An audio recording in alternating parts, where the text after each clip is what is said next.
Pangalawang mga Kronika, Kapitulo 10. Nahati ang kaharian. Pumunta sa Shechem si Rehoboam sapagkat nagtipon-tipon doon ang buong Israel upang gawin siyang hari. Nang mabalitaan niyon ni Jeroboam, anak ni Nebat, na pumunta sa Ehipto upang tumakas kay Haring Solomon, ay umuwi na ito. Ipinasundo siya ng mga lipi sa Hilaga at sama-sama silang pumunta kay Rehoboam. Sinabi nila, "Binigyan po kami ng mabigat na pasanin ng inyong ama. Kung pagagaanin po ninyo ang pasanin na aming dinadala, paglilingkuran namin kayo." Sinagot sila ni Rehoboam, "Bigyan ninyo ako ng 3 araw upang pag-isipan ang inyong kahilingan. Saka kayo bumalik." At umalis ang mga tao. At umalis nga ang mga tao. Sumangkuni si Rehoboam sa matatandang tagapayo na naglilingkod sa kanyang ama nang ito'y nabubuhay pa. Itanong niya kung ano ang dapat niyang sabihin sa mga tao. Ganito ang sabi ng matatanda, "Kapag magiging mabait kayo sa mga taong ito at pagbibigyan ninyo sila sa kanilang kahilingan, paglilingkuran nila kayo ng tapat habang panahon." Ngunit binaliwala ni Rehoboam ang payo ng matatanda.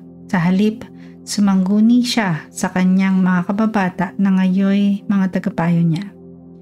Tinanong niya ang mga ito kung ano ang dapat niyang isagot sa mga taong humihiling na pag-aani ng pasaning ipinato sa kanila ng kanyang ama.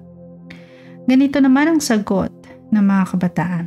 "Sabihin mo sa kanila na ang iyong ama ay naging mahina. Dagdagan mo pa ang pahirap sa kanila. Kung latigo ang panghampas sa kanila noon ng iyong ama, ngayon ay gawin mong tinik na bakal."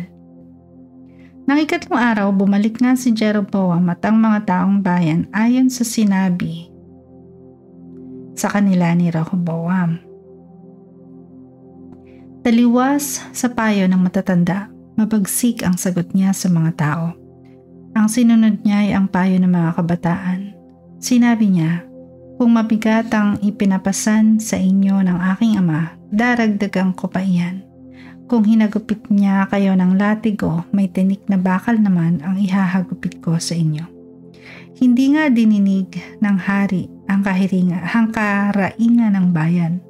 Pinahintulutan iyon ng Diyos na si Yahweh upang matupad ang kanyang sinasabi sa pamamagitan ni Ahiyas na taga Shilo tungkol kay Jeroboam na anak ni Nebat.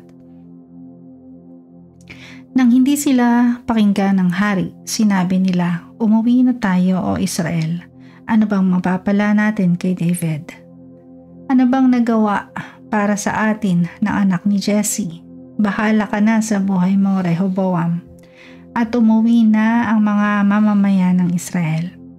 Ngunit naghari si Rehoboam sa isa sa mga Israelitang naninirahan sa mga bayan ng Juda. Sinugo ni Haring Rehoboam si Adoram, ang tagapangasiwa ng sapilitang paggawa sa 10 lipi ng Israel. Ngunit binato siya ng mga ito hanggang mamatay. Kaya't nagmamadaling sumakay sa karawahe si Rehoboam upang tumakas patungong Jerusalem. Magmula noon, patuloy na naging magsik sa paghahari ng angkan ni David ang 10 lipi ng Israel na nasa Hilaga.